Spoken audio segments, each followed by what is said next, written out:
Hi there, my name is Dr. Kelly Clarke. Today I wanted to talk about accommodations in school. So oftentimes when you're receiving a psychoeducational assessment, something that comes out of these assessment measures of intelligence, academics, and or emotional behavioral concerns are recommendations for improvement. But oftentimes parents are not aware of there's a lot of resources available through schools primarily, but also in communities and through agencies that can help your child develop and grow into the adolescent and adult that, of course, we want them to grow into in keeping with their abilities and skills. So the first area that I wanted to talk about is early on in development. So when children are 2-3 years old, oftentimes parents are getting an idea and comparing and chatting with other parents about their child's development. They have a sense that, yes, my child is developing pretty normally, and they're feeling comfortable with that. In other cases, where, say, speech is delayed, or say walking is delayed, or the child is clearly not walking or showing motoric or movement abilities similar to most kids, maybe they're not ambulatory at all, require wheelchairs, these kind of things, those more severe pressing needs create the need for parents to take a look at services. And there certainly are services out there through family supports with children with disabilities and other community agencies that can help children that are developing at a different rate or having some struggles that are very clear. But so some of the assessment services that you may want to consider, of course, is going through a pediatrician early on. There are other services such as early educational programs. So for example, say your child is having difficulties developing speech or motoric skills, fine motor difficulties, they don't seem to draw or have difficulties even grasping a pencil or these kind of things. There are early education programs that are offered within the community through both the Catholic School Board and the Edmonton Public School Board. So sometimes these programs are offered through your local school. So, a program might be offered through your local school, or there are some programs like ELVS. There's also 100 Voices and other various programs you could take a look at on the web for various programs that are out there for offering early educational supports. In these cases, when there's basic assessments around speech, movement, intelligence, these kind of things, oftentimes students are then able to qualify for something called program unit funding or PUF funding. And so in this case, there's extra funds allocated to help your child develop speech, motor skills, and to address more significant assessment needs. So I wanted to let you know that those services are available for early developmental ages, before the age of 5. Once children get to around 5 years old, of course, the Edmonton Public School Board, I'm speaking, of course, locally to Edmonton, and the Catholic School Board, as well as private agencies, have various resources available, and they will accommodate the needs of your child in the school board. So for example, in the earlier case that I was mentioning, say that a child has clear speech difficulties, cannot speak at all, has ambulatory issues, cannot walk or move at all, requires a wheelchair. Oftentimes there's programs through Edmonton Public School Board, there's programs called the ISP programs, which are highly structured programs that offer much higher teacher to student ratio.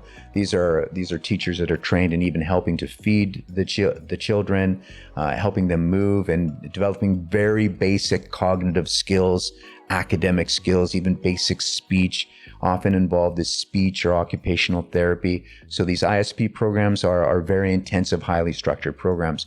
We also have programs for those that are developmentally a bit stronger or more advanced, called the CLS programs. These are programs that have children have profound intellectual disabilities, but they're more ambulatory. They can move around and they can interact with kids so that they can develop what we call community life skills. And so they're developing more these kind of social life skills necessary for functioning more independently, but they may have profound difficulties learning typical cognitive or academic skills than say the typically developing child. Then we have programs where we have mild to moderate intellectual disabilities. So they actually have thinking challenges, reasoning challenges that are characteristic of lower IQ. In these programs, at least in the Edmonton Public School Board and the Catholic School Board has similar programs. There's a program called the Opportunity Program. And these, again, are highly accommodated programs where they've changed even the classroom setting so that there's less student-to-teacher ratio again. There's more help, there's educational assistance, and they're developing more basic cognitive abilities, more basic social skills and academic skills, but this would be at a higher level than the previously mentioned programs. So again, very highly accommodated, structured programs that are very focused and their specific sites curtailed to helping a child with an intellectual disability. Then we get to the area where there's children who have not an intellectual disability, but they might be a little bit lower average intellectual functioning. So in that case, they're having academic skills that are not developing as strong as, say, your typical average neurotypical child, but they need extra help. And so there's often there's programs called like the literacy skills program, where these children are going to have access to, again, more teacher to student ratio. They're meeting the student where they're at academically and helping to develop those skills. There is not, of course, that same burden academically, which often can create feelings of poor self-esteem if I'm not developing compared to a regular child as well. So these programs help the children to develop their self-esteem stronger because they're meeting them where they're at. Another program that's offered and we get into the learning disabilities type of language is when the child is determined to have an average intellectual capacity. They think as well, they reason as well as most typical kids, but they're struggling academically. So I'll often get parents coming to me saying, you know what, I've got a smart boy or girl, a smart student, and they're struggling though with reading, really concerned about that, or writing. Their graphomotor skills they're very illegible writing, and we're concerned about this. So we'll have parents come out. Also, teachers are great resources, and they will start to flag these students and then talk to parents about, hey, you've got a smart, definitely an intelligent student there, but they're struggling, they're lagging behind in their literacy skills and other mathematics skills and these kind of things. So in these cases, often a psychoeducational assessment will reveal that there's a learning disability, good cognitive capacity, or say typical cognitive capacity, but struggling in these academic areas.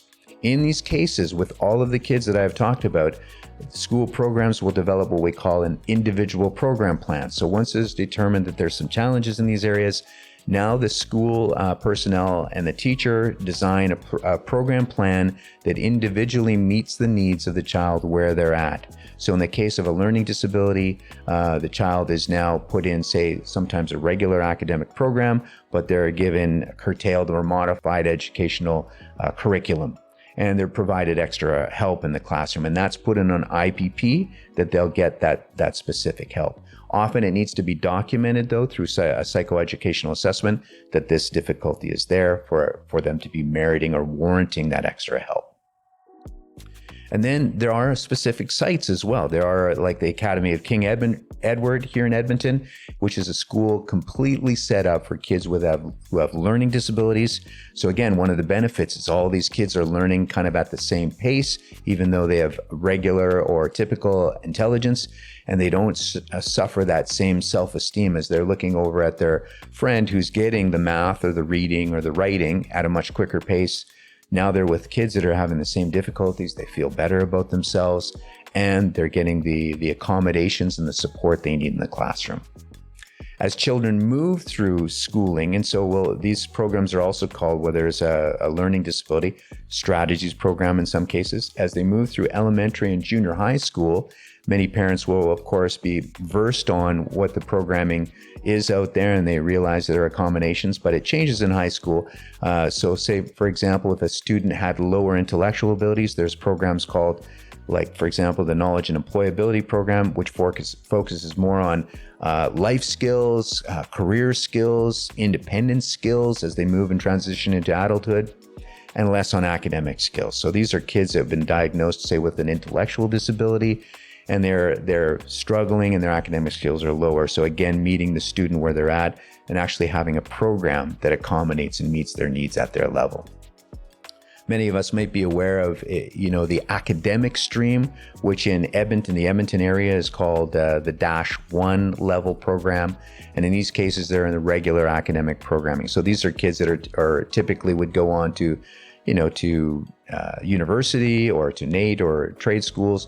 But their academic skills are similar to most people their age, and that would qualify them for more academic programs moving on to post-secondary. Then we're aware of those programs that have, say, for example, English 30-2, that's the -2 programs, or Math 30-2. This is called the applied learning stream. And so these are kids that are struggling more in these academic skills. They still may have good intellectual ability, strong typical intellectual ability, but they're struggling academically and need that extra support so that the curriculum is a bit modified so that it's more of applied everyday type of reading and writing and mathematics. Then we get to the -3 level, which is getting to a lower level. These are kids that are going to struggle more in an academics program moving forward. Still, the school gives accommodation support in the classroom, but they would be students that are not typically maybe going to go on to, say, a university level post-secondary, but into a commensurate similar level academic program that they could move into, say, diploma programs moving forward.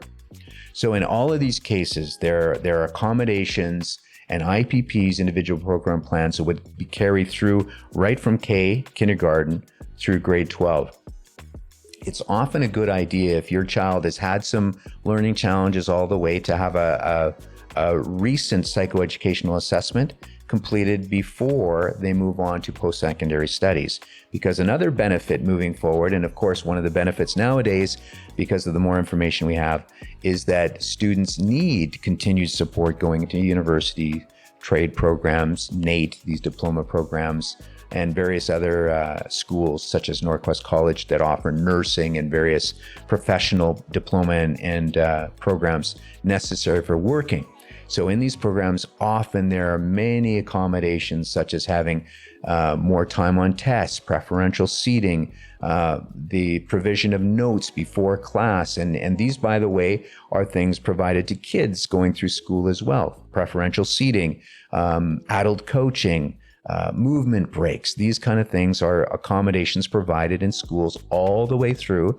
But as they enter into post-secondary studies, similar kind of accommodations are provided to students moving forward, especially if they have had diagnoses such as ADHD or they've had a learning disability. They would certainly qualify for ongoing support and accommodations in their program as they move forward. So often there's things like a private room, double time or a time and a half for testing, even the use of headphones to screen out noises around them. These are services and accommodations provided by post-secondary educational programs. In addition, there are services, or rather funding, for kids who are, of course, turned into adults as they move on to higher level education, where they can get disability grants that can also help them to have, things like laptops and other provisions to have things like natural reader or dictation software, reading programs that read questions to them, many kind of things to help support and accommodate their learning needs as they move through post-secondary studies. So I wanted to give you an idea of some of the accommodations out there.